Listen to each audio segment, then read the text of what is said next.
Hello, alongside Ryan, sir. I'm Don Helbig, and welcome to the Pick Six, the podcast by the Attractions Group, where we bring you the latest top stories from around the amusement and theme park industry. Yeah, and before we delve into the Pick Six, let me remind you where you can find us. We're available on all your favorite podcast platforms, Apple, Google, Spotify, you know the deal. Make sure you hit that subscribe button on YouTube because we do have a video version of the podcast. Hit that like button and leave a comment so you can tell us how wrong we are when we're wrong. Also, follow us on X at attractions_GRP. Don, kick us off. Well, the first story on the Pick Six this past Saturday, it marked a significant milestone and a jubilant celebration at Kennywood as one of my favorite roller coasters celebrated its 100th anniversary. That was originally christened the Pippin, the wooden roller coaster now known as the Thunderbolt. It first thrilled parkgoers on May 4th, 1924. That was designed by the renowned coaster architect John Miller and is one of three iconic wooden coasters that you'll find at Kennywood. In 1968, enhancements including the lift hill and helix curves were introduced, further cementing its status as a beloved attraction. The Thunderbolt was aptly dubbed by New York Times as the King of the Coasters in 1974. It's nestled in the Kennyville section of the park, adjacent to the iconic Potato Patch, where visitors indulge in the park's famed French fries. The Thunderbolt awaits those embarking on their inaugural Kennywood experience this summer. Doesn't look a day over 90, does it? It's a fantastic ride, Ryan. Hopefully you can make a trip with me to Pittsburgh this year to go to Kennywood and get in some rides on the Thunderbolt. Yeah, I would love to if that's an invite. Okay, moving right along. Let's talk about my favorite subject to talk about in the prehistoric area, dinosaurs. So a new prehistoric attraction is taking over the Cleveland Metro Park Zoo. The Dino Cove experience near the zoo's waterfowl lake will allow guests to get close to the largest animals to ever walk the earth. Guests can explore the collection of over 25 animatronic dinosaurs, hands-on experiences such as fossil dig pits, and several photo opportunities. Dinosaurs walking the land at the zoo include a 65-foot Brachiosaurus and a 40-foot long Tyrannosaurus Rex. Guests will have the opportunity to learn about dinosaur species across the Triassic, Jurassic, and Cretaceous periods. Admission to Dino Cove is $3 for members and $4 for non-members per experience. General zoo admission is also required. I like turtles. We all like turtles, but these are dinosaurs we're talking about. Yeah. It's funny how it seems like dinosaurs work as a temporary kind of deal. But the only permanent dinosaur park that I know of is the one, near like Lakeland, Florida. Oh yeah. I've been to that one. It's nice, but yeah, you're right. I think when they have the shorter runs, you build up that demand a little bit better. And but they're fun. I mean, they're interesting. They're educational. I like when they're brought in for these short-term runs. I agree. What's up next? Well, get ready to experience Christmas in the summertime at Santa's Village. This year, the suburban Chicago amusement park is bringing a touch of winter magic with a new ride called the North Pole Expedition. It's opening for the season on May 12th. The park is, not this ride, but Santa's Village Amusement and Water Park in East Dundee promises an immersive journey on the new ride. It's aboard a expedition jeep to the fabled North Pole. So you prepare to traverse enchanted landscapes and whimsical scenes, encountering delightful sights, guaranteed to spark joy and wonder. The new ride, again, expected to open at some point this summer. Yeah, it seems like a nice little ride, and not to be confused with Santa Claus Land or Holiday World, No, and I've not been to this park. I've been by it when I've been in the Chicagoland area. Several friends have told me it's a nice little park that I should definitely check out. So I'm going to be going to Great America there in Chicago this summer. So maybe while I'm in the area, I'll definitely stop by and see what this new ride is all about. It looks like it's a lot of fun. So speak of the devil, Holiday World. So Holiday World and Splash and Safari in Santa Claus, Indiana, unveiled an exciting addition, a new family boomerang roller coaster by Vekoma, accompanied by a delightful Thanksgiving-themed area. The coaster boasts a charming gravy boat-themed train, complemented by an immersive queue designed to entertain guests during their wait. We spoke with Leah Cook Bloomfield, fourth-generation owner and director of communications for Holiday World, about Good Gravy, and this is what she had to say. From what we're taking of everything, Good Gravy was a couple years in the works. Absolutely. Now we're ready for it to open. Yep. How does that feel?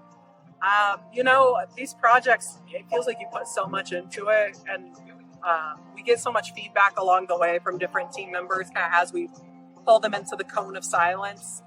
So I feel like we had a good idea of what people's reactions were going to be, but there's just nothing like seeing people ride in person and getting that feedback real time. It just feels good to see that it's doing exactly what we wanted to do, and it's bringing families together exactly the way we wanted it to. So what's the reaction been then? Tons of great reactions. It's been great to hear from people who think it was more thrilling than they thought it would be. People who thought it was less thrilling in a good way, like approachable in a way that they didn't think it was going to be. My personal favorite is we had one of our team members' children is kind of approaching those teenage years and was terrified to ride any roller coasters. She rode Good Gravy and then went up the hill to Thunderbird and loved both of them. So I love that this is kind of opening up the doors of roller coasters for more fans. Yeah, absolutely.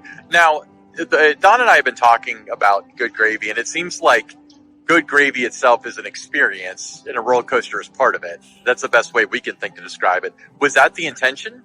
Yeah, that's kind of the way we approached it. So we knew when we decided to build Good Gravy, we knew that the hardware itself wasn't going to be that impressive. But the whole time when we were developing this attraction, we knew we wanted it to be a gravy boat of some sort. It had been a water ride a couple of times at one point. It had been a roller coaster, then it wasn't. It's been through a lot of iterations. We knew it was going to be a gravy boat. But when we decided on this, we were excited because we realized it allowed us a lot more room in the budget to theme it and to have a lot of fun with it. And so we absolutely all agreed in the room, like, okay, if we do this, we got to theme it to the nines, and it's got to be its own experience. And so we thought it was just going to be the station that looked like Grandma's house and maybe the playground. And then we worked with a design firm. They said, what if you made a whole area? And so we took it, we named it Stuffing Springs, and the rest is history. I'm so excited to see the shade and the fans. It's going to be a comfortable place to hang out, even if you're not a rider. So talk about your decision to go with the Vekoma family boomerang. We were talking to their representative, and he said that you guys saw it and were like, oh yeah, that's it, pretty early on.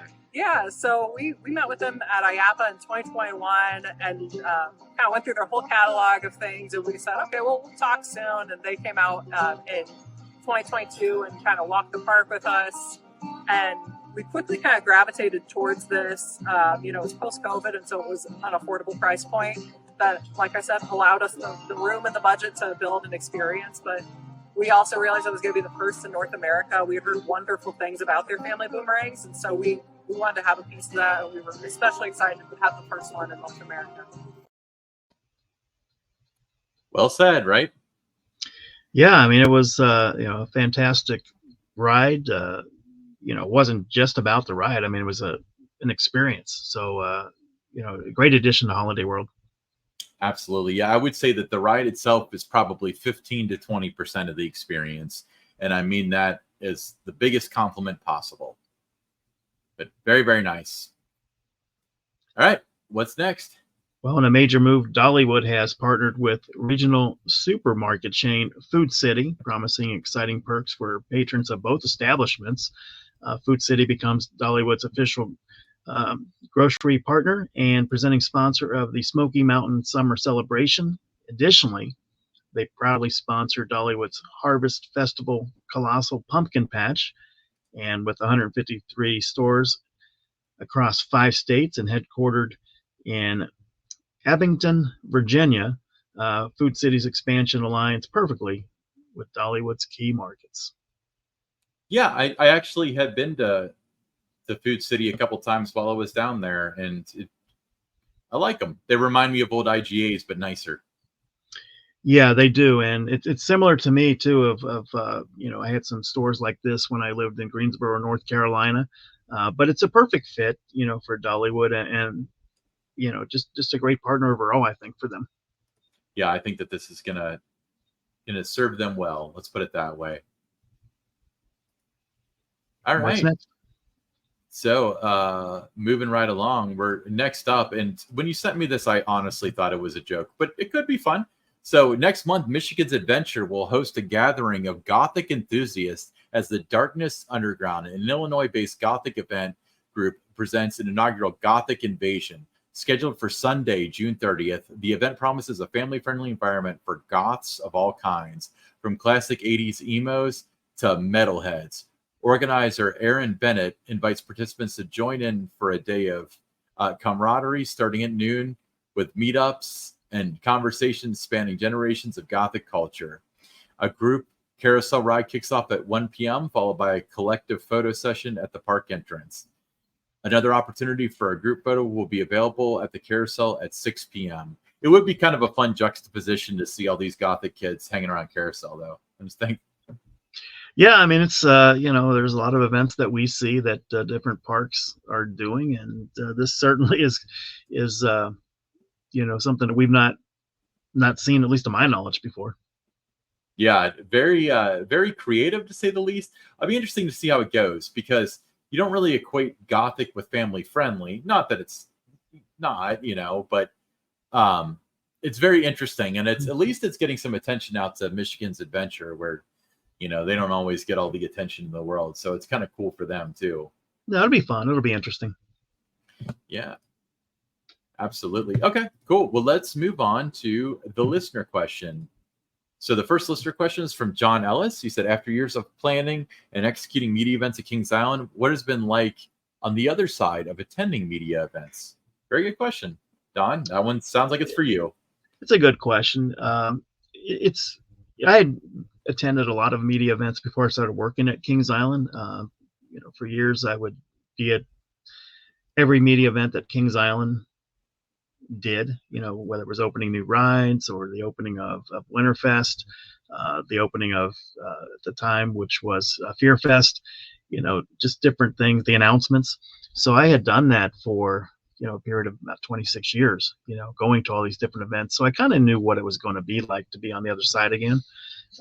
It's kind of fun, to just be able to go to these events and just kind of take it in, and a different perspective between now and what I was doing before I started working at Kings Island is now doing it more from the journalist side with Theme Parks by Don, and also what you and I are doing here with the Attractions Group podcast, doing it more from that perspective.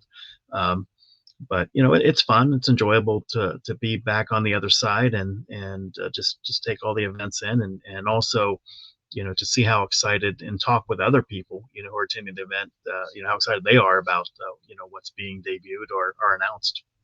Yeah. I mean, to me, when I stopped doing KI Central, my biggest thing was always, now I can actually enjoy the park and, not have to worry about getting those photos and stuff like that.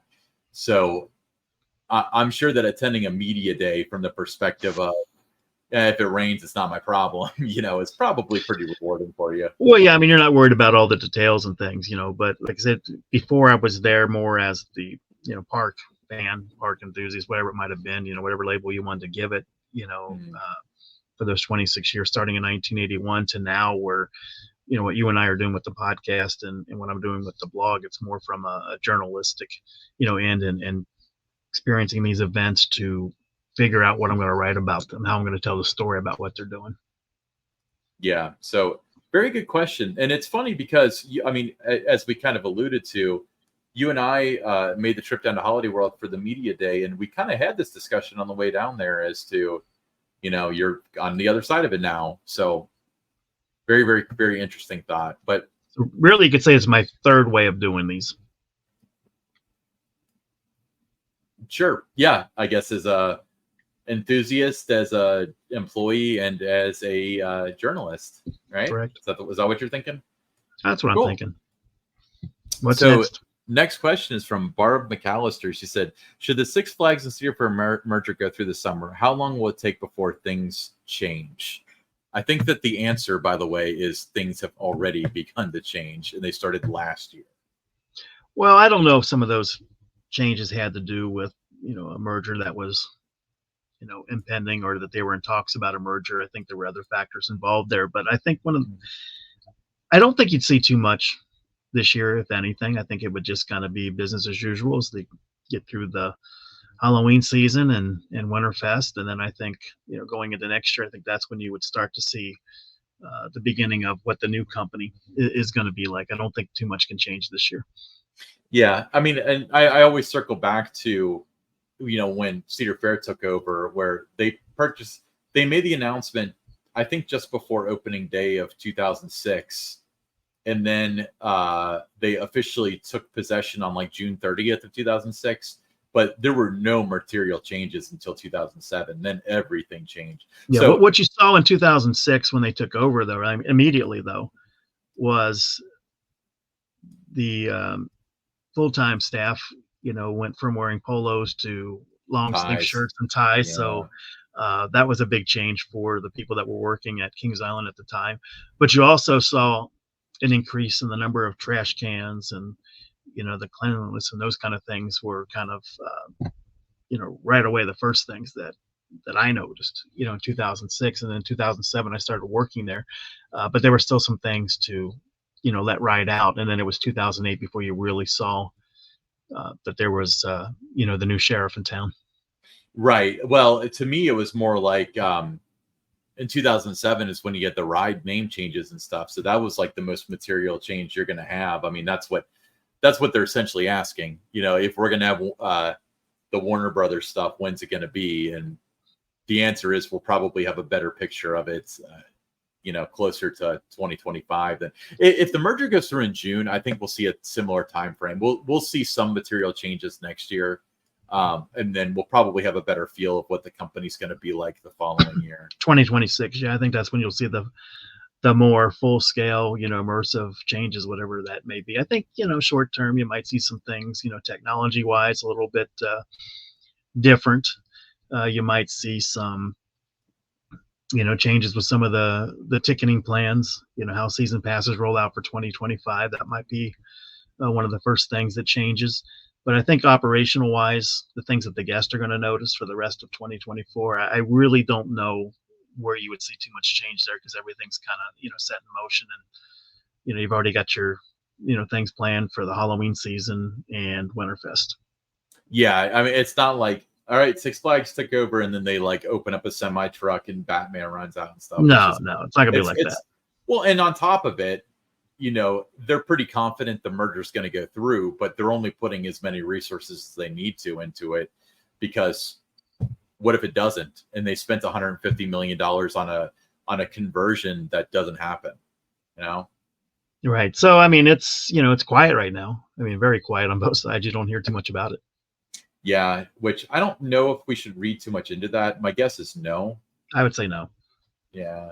Maybe there's just honestly nothing to report at this point, but that's a very good question. And it's going to be an interesting time to be a Kings Island fan. And I would say it's far more going to be an interesting time to be a Cedar Point fan, because they've always been the crown jewel. And now they're going to be another cog in the wheel, very important cog, but they've also got Magic Mountain, and Magic Mountain, you got Six Flags Great Adventure. You got the park in Chicago. I mean, there's some big markets that Six Flags is in. Yeah, and so Cedar Point is going to be important, but they'll also see it as a park that's open for 5 months a year. But not even that. It's, 130 or so operating days or something. I think that would be a concern for me if I was a Cedar Point fan. Because I think that it's possible that the new Six Flags, without having that emotional connection to Cedar Point the way that the current administration does, may see more value in the parks that have like Winterfest. Because, that's a whole extra month where we're making money. I could see that. Not making any predictions. I'm just saying I could see it happening. But great question. All right, cool. Hey, that wraps up another Pick Six. I'm Ryan Sir, along with Don Helbig. Thank you for listening to the Attractive Screw podcast. Once again, find us on all your favorite podcast apps, Apple, Google, Spotify. You know the drill. People have been converting to YouTube like crazy. That's awesome. We're very handsome individuals, and Don takes a long time fixing his hair before the show. So don't let that time go to waste. So smash that subscribe button if you head over to YouTube, and follow us on X at attractions_GRP. Hey, we got some great episodes coming up for you guys. So stick around. We'll see you next week.